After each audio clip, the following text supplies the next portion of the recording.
شهر رمضان الذي أنزل فيه القرآن هدى للناس وبينات من الهدى والفرقان فمن شهد منكم الشهر فليصم.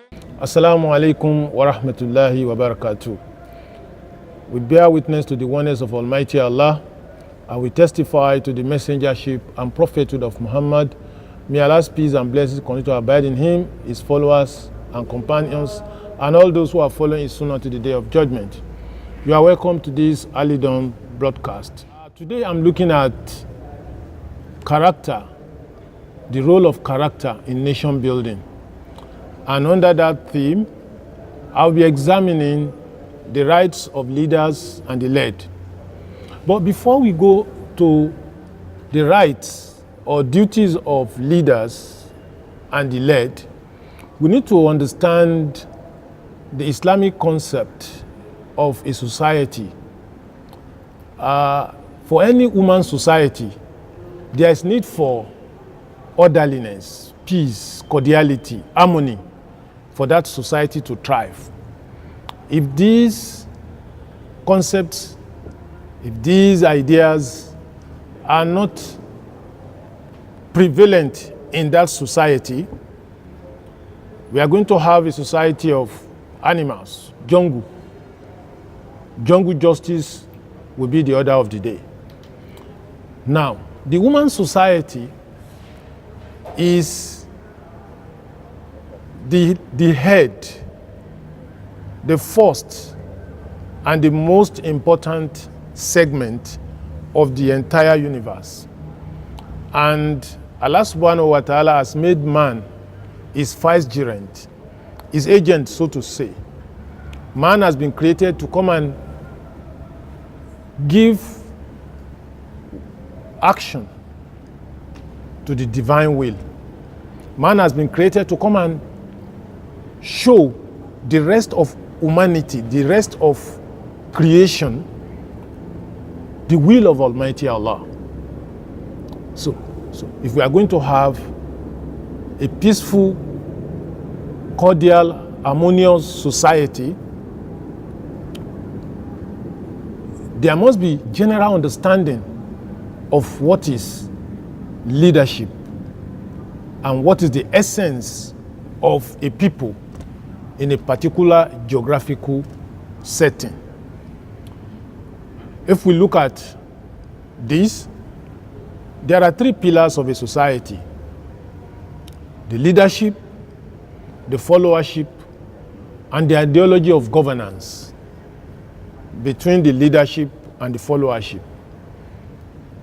What is the ideology that is prevalent in that society? The ideology must be that in which there is general participation, whereby the rest of the society are participating in the affairs of governance in the society. And that is what will allow every constituent of that society to express their will without any form of coercion or repression. Now, if you look at man throughout the ages, you will agree with me that we had the era of the prophets of Almighty Allah, starting from Prophet Adam alayhi salatu wasalam to Prophet Muhammad sallallahu alayhi wasalam. We could take it that in those eras, the prophet of Almighty Allah were the leaders and their people whom they were sent to as the followers. So what does Allah want us to get from this? If you look at Quran chapter 6, Surah Al-An'am, verse 90 specifically, Allah says, أُولَٰئِكَ الَّذِينَ هَدَاهُمُ اللَّهُ فَبِهُدَاهُمْ مُقْتَدِي. These are the people that has received Allah's guidance. Therefore, receive from their guidance. Follow their footsteps. Meaning that prophets of Almighty Allah were the best example of leadership for the rest of mankind. And Allah says, فَبِهُدَاهُمْ مُقْتَدِي. It is their example you should emulate. So therefore, if we want to have a society in which the will of Almighty Allah reigns supreme, then we must give regard to that office of prophethood. Then, let's look at what is leadership. Leadership in Islam is not a honor. It is a trust. It is a responsibility. It is not a title for self-aggrandizement. It is a trust that the wise don't run after. The wise people don't run after it. They don't seek after it. It is only when it is thrust upon them that they accept it reluctantly. Because of what? Because of the fear of accountability. Not accountability here in this world alone, but accountability in the hereafter. Because every leader is carrying a burden of the rest of the society. The larger your influence, the larger your responsibility. If your area of influence, area of control, area of leadership is within a local government area, that will be the level of your accountability. If your own is governing a state, ditto will be the size of your accountability on the last day. And if you are governing a nation, you are the leader of a nation. That will determine the extent and the gravity of your accountability before Almighty Allah on the day of judgment. So those who are wise will admit their own weakness, that they may not be able to render account to Almighty Allah on that day. Therefore, the wise don't run after it. They only accept it reluctantly because of the fear of accountability, not only in this world, but in the last day, because it is a leadership of servant leadership, whereby you are there to serve, but not to be served. Now, we move on to the next segment of this presentation. Leadership is a sacrifice. By the time you accept to lead, it means you have offered yourself to sacrifice. It means you have made yourself available for the welfare of the rest of the society. The Prophet said, Sayyidul Qawm Khadimuhum. The leader of the people is their servant. Meaning that you are there to serve others. You are not there to be served. And you always think of accountability. Your lifestyle, your salary, your entitlements, and the paraphernalia of office, you are going to render account to Almighty Allah. Because you are not in a position to control and manage the commonwealth of the society. So you are going to render the account before Almighty Allah, how you discharge that responsibility. And also, leadership is not something that should entirely be shied away from. You take it when you are offered. You take it when you are offered. The same way Abu Bakr radiallahu anhu, when he was offered, he said, Wulitu alaykum walastu bi khayrikum. Though I have been made your leader today, I do not consider myself as the best of you. If I follow Allah, or follow me. If I disobey Allah, don't follow me. He made it clear from the start that, and it's highly rewarding, because if you are a good leader and you show good example and the rest of the society follows you, that means you are going to get the reward. Man sanna sunnah hasana falahu ajruha wa ajru man amila biha. If you lay a good example as a leader and the rest of mankind, they are following you, then you will have your own reward as well as extra reward from the account of those who are following you in that good example. And Monsano Sunno say, yeah, if you establish a bad example, you will carry the sin and the sins of those who follow you in that.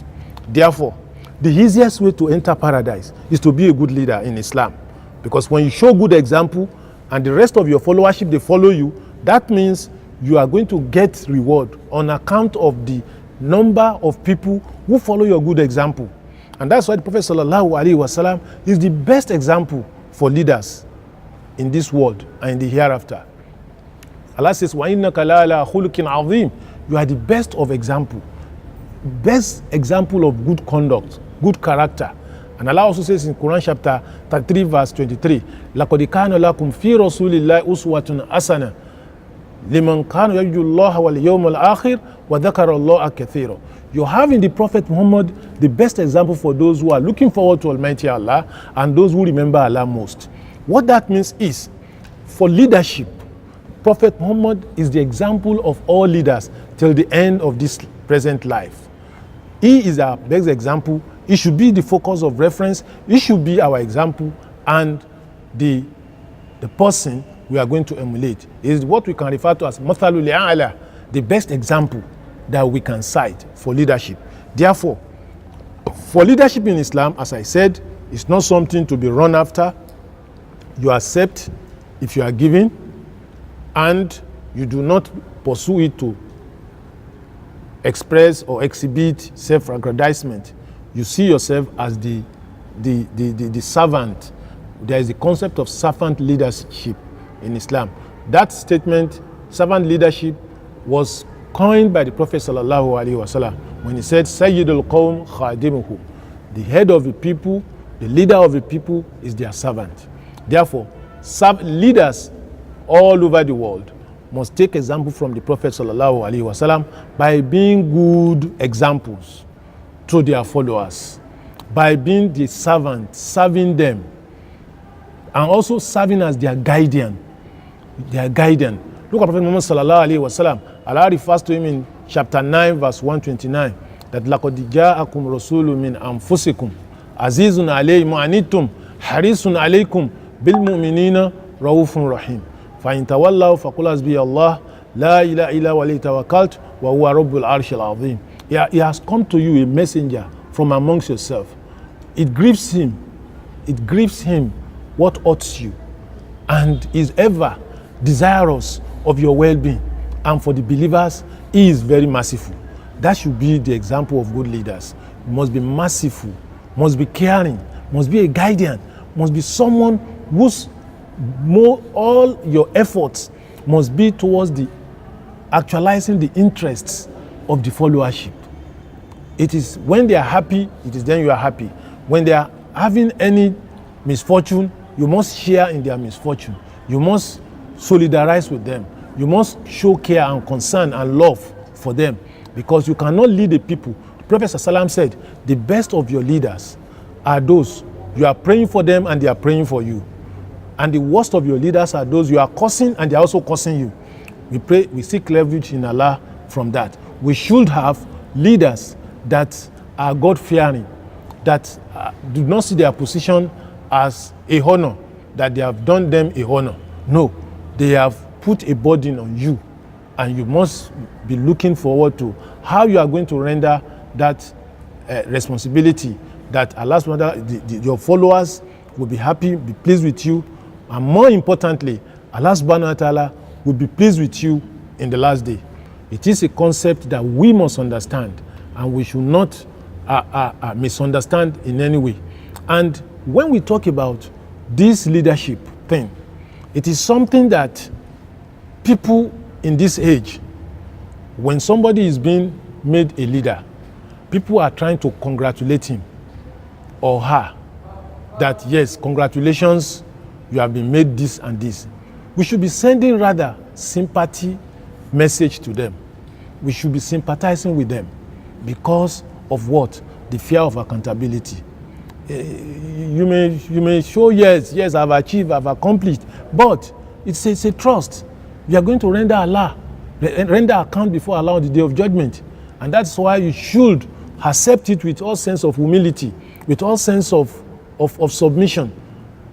That yes, may Allah support you so that you can be able to render the authority I mean, the responsibility that Allah has given you justly, whereby you will not cause oppression to your followers. Prophet said, may Allah ease the task of leaders who make their style, who rule or who govern with a soft, gentle style, not those who are harsh. When you are harsh and you make the task of your followers very difficult, the Prophet prayed that may Allah harden or make your own affairs too difficult. We seek refuge in Allah against that. So till I come your way again, inshallah, tomorrow, I pray that Allah subhanahu wa ta'ala give us the understanding and make us those, when they hear words, they give it the best of meaning. Assalamu alaikum wa rahmatullahi wa barakatuh. هذا القرآن يوحدنا لطريق الخير يوجهنا الله تعالى أنزله ورسول الله معلمنا هذا القرآن يوحدنا لطريق الخير يوجهنا